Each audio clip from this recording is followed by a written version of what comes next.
Good morning, OLC Middle School students. This is Mr. Woolley. Remember, the information contained in this video is intended to be viewed only by the students in Mr. Woolley's classroom.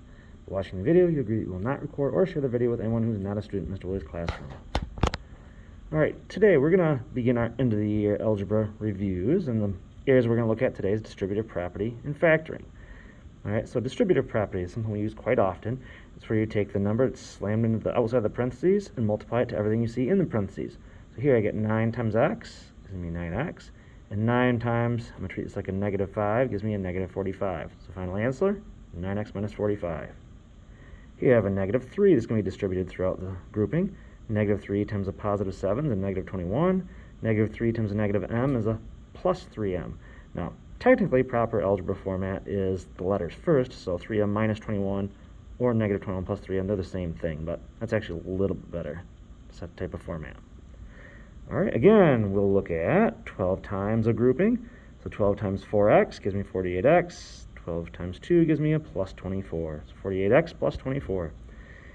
And number 4, negative 6 times a negative 4c gives me a positive 24c. And a negative 6 times a positive 8 gives me a minus 48. So 24c minus 48.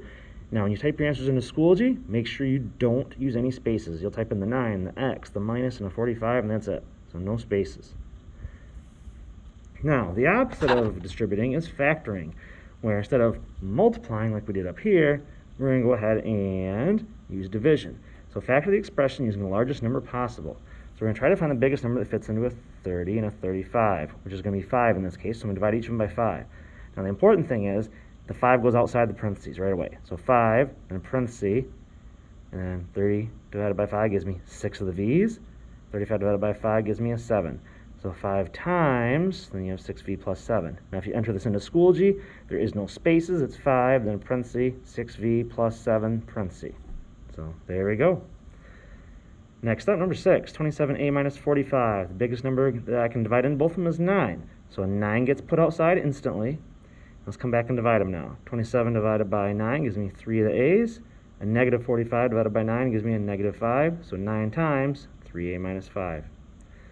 Number 7, I got 14r minus 49. The biggest number that divides into both those is 7. So put my 7 down right away. And if I divide both these by 7, I should find out what's inside the parentheses. So 14 divided by 7 gives me 2 of the r's. A negative 49 divided by 7 gives me a negative 7. So 7 times 2r minus 7. Remember, no spaces when you put your answers into Schoology. And lastly, we got number 8, 12p plus 22. 2 is the number that divides into both of those. So divide by 2 and divide by 2. And I get 2 times, 12 divided by 2 gave me 6 of the p's. 22 divided by 2 gave me the 11. So, all right, there we go. Go ahead and give your work try in Schoology today. Thanks for watching.